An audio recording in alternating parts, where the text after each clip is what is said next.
The love bug isn't the only thing biting Harley. Here's your look at the Diamond Select Harley Quinn DCeased gallery diorama statue.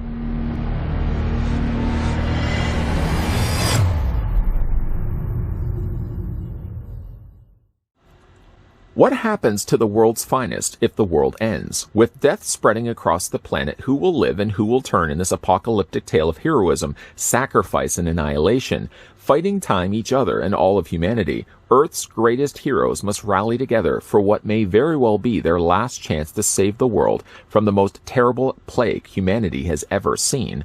The anti-life equation has been released and is ravaging the world at the viral speed of social media. Once exposed, victims lose their minds, violently attacking all around them. The heroes of Earth are fighting a losing battle to save the world and themselves. This gallery diorama of Harley Quinn is based on her appearance in DC Comics' DCeased. It is cast in high-quality PVC and features detailed sculpting and collectible quality paint applications. It was sculpted by Sam Greenwell.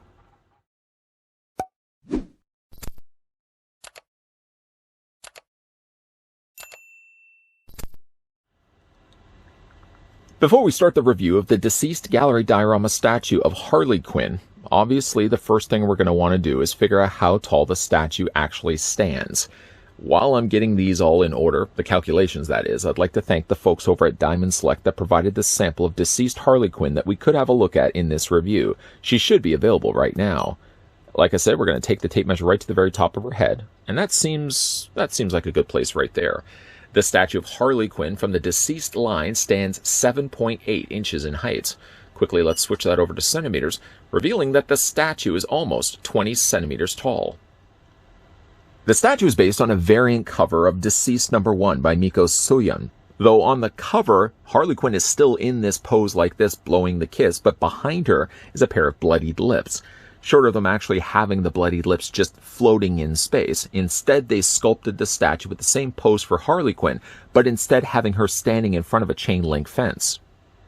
For the statue's base, it has Harley Quinn standing on top of, I'm guessing, a concrete walkway, judging by the fact that she's got the chain-link fence standing behind her here. I appreciate that they took all the time they did to add all these nice little cracks around the outer edge of it, with a few little notable ones right by her feet there as well. Something I'm glad to see that Diamond Select does a lot with their statues is they don't feel the need to finish off the sides, making a case like this to be a perfect square, because adding all the little indentations to the side and making the sides of the base rough like this, it adds to the realism of making this look like real concrete. Now, to show you, though, the underside of the base, I'm really only doing this to show you what the coloring of the plastic is underneath, and to show you where we start from, before, of course, the talented painters at Diamond then go in there with, my guess is, a darker wash of black just to fill in some of those cracks. You've got a few little stones there on the side, a larger, almost brick-sized piece of concrete settled off to the side. And if this is looking what I think this to be, it almost looks like there's a little bit of rust that's settled off to the side. Possibly another post that was removed, a similar post perhaps for the chain-link fence here. Now, speaking of the chain-link fence, we can spin the statue around. And she's leaning against this. Well, she isn't leaning it necessarily. There's a little bit of space between the back of her and where the fence is. The fence is made of PVC plastic. Well, really all the statue is made of PVC plastic. You will want to be careful when you're picking the statue up, I would advise. Probably picking it up from the base.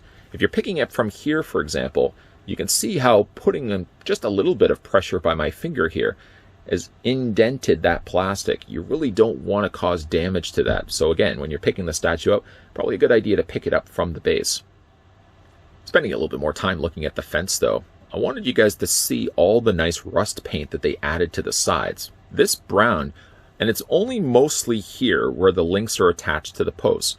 I mean, granted, there are some little areas there on the links that have that as well. I'm glad that they didn't feel the need to put it everywhere. Less is more, and where they have put it, you would imagine that those would be places on the fence that would have naturally rusted over time. I also really like that the links are not all the same, that some of them look like they've been stretched and warped, almost as if the fence is buckled in on itself, and resulting in that there are a few little links that are a little bit more open and wider than some of the ones around them. Now, I know you guys would want to see Harley's face up close and personal, so here it is right here. Short of the few scratches across her face, it's actually quite a pretty looking portrait. Again, it's based on the DCeased variant cover number 1, where it depicts Harley Quinn blowing off a kiss. Now you could say, looking at the statue, even though she does have the hand up to her mouth like this, she doesn't actually have puckered lips. Could that be a problem? Well, if you actually look at the cover, even though she does have the hand up by her chin like this, Harley isn't in a pose where she's got puckered lips. She actually just has a neutral head sculpt like this. So I don't think it's a fail necessarily on Diamond Select, quite rather the opposite. I do think the paint is pretty good on this. You can see there's the reflection on the top of her irises, and that's a nice touch. As well as, again, she has all those scratches across her face. Similar to the way she also looks in the comics, or at least on the comic cover, she does have her dipped in pigtails, one the blue on the one side, and then pink on the other. Perhaps I could say they may have missed a little bit of eyeshadow, because on the cover she seems to have pink eyeshadow right above her eyes. Instead they went more the darker color. I don't think that's necessarily a misstep, just something, again, if you're going to be comparing it like for like, and statue to cover. Similar as well to the comic art, Harley Quinn is showing off a bare shoulder. As you can see, she's got the pulled down sleeve of her leather jacket, and showing off 2 rather large gashes in her arm. Now, in the artwork, she actually only has the one that I can see. It's right around this area here. This one shouldn't even be there. There was a liberty that was taken, but certainly it doesn't impact my overall experience of seeing this statue in hand, because this Harley Quinn is quite a pretty looking statue to be putting on display. As we certainly see this statue from all sides, you can see rather familiar colors being used for Harley Quinn. Your traditional burgundies and blacks. It alternates, as Harley Quinn tends to be with her costuming, and the paint's pretty good on this. There is one little area here on the side where, unfortunately, I don't know if it necessarily scraped, but you can see that the skin tone here looks like it's showing some of the plastic underneath.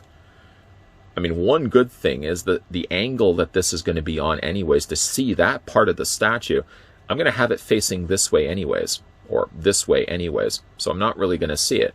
I'm pointing it certainly out to you guys, the fact that it's there, but again, from the place that where that issue is, I'm never really going to see it when I've got the statue displayed like this. I would consider the DCeased Harley Quinn as rotate worthy. What do I mean by that? Sometimes when you do get statues home and you get them out of the box and you put them on the shelf, you sort of have a planned idea in mind of which way you want to have it facing, because the statue could have a good side. Maybe that might be as an example of that. But Harley Quinn, I find, is a candidate of one that I would be putting on a shelf and periodically going back to that shelf and wanting to rotate her again. Not only is she finished from all the sides, she's got a full 360 turn that she's capable of doing, but again, when I do put her on a shelf like this, putting it around so you can see the front of it, yeah, definitely, I could see myself going up to this statue maybe once every couple of weeks or so, seeing it from how I've got it right now, and then deciding for myself just to twist it slightly so I get it from a different perspective. I think that's a testament to how good a statue can be. If you can see it and appreciate it from different angles, then I think that's a successful looking statue. It's not only the case here with the DCeased Harley Quinn, but it's a case with many of the gallery statues that Diamond Select are putting out there as well. Here for the final looks of DCeased Harley Quinn, the gallery diorama statue. As we always do in final looks, of course, I've got the turntable going and the statue spinning around again, showcasing it from all different angles. But I also wanted to draw everyone's attention away from the statue just for 1 second and look at the image that they used on the back of the box. It is the same statue, but I don't find, no fault to Diamond Select, that I don't think it does the proper justice that this statue does deserve until you physically actually get this in your hands. Hopefully, through the course of reviews like this, it gives me then the opportunity to show you how good these statues are in person, and that is definitely a pretty looking portrait for Harley Quinn, in a rather playful looking pose as well. Taking it, of course, from the source material of the variant cover number 1 of DCeased by Miko Soyan.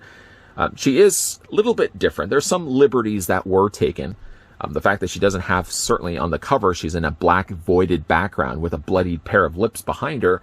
They instead decided to give her a chain link fence. And I think that works a little bit better, of course, for the purpose of displaying this statue. It's a little harder to just have floating lips behind a statue. I also noticed, though, when comparing this to the original cover, and I'm assuming that that's where this was inspired by, that the cover also has, just by the nature of the material for her costume, it has some reflective light. So all the areas that are black sort of have a bluish tint done to it. I noticed Diamond didn't do it for their statue necessarily, just instead reverting back to the basics of the burgundy and the black. And, you know, again, that doesn't bother me at all because I really like the pose that they put Harley Quinn in. She doesn't have the puckering lips, but then again, the original source material doesn't have it either. I think it's a pretty successful transition from, again, that source material to what we actually get as a statue. And again, the benefit of the piece like this as well is she doesn't take up very much space at all. If you're somebody, and I say this all the time, who collects a lot of statues, figures, and other things, space becomes fleeting rather quickly. So I like that in a case like DCeased Harley Quinn here, even the display base that she's standing on top of isn't very big at all. She, of course, has a lot of things to focus in on. And again, she's a great-looking statue that you can see from all sides, though you're probably not going to have her displayed with her back facing you like that. A big thank you to the folks over at Diamond Select that provided the sample of DCeased Harley Quinn that we could have a look at in this review. Whether you pick the statue up for yourself or just based on this review, let me know down below in the comment section what you guys think of the DCeased Harley Quinn. Always like reading your comments.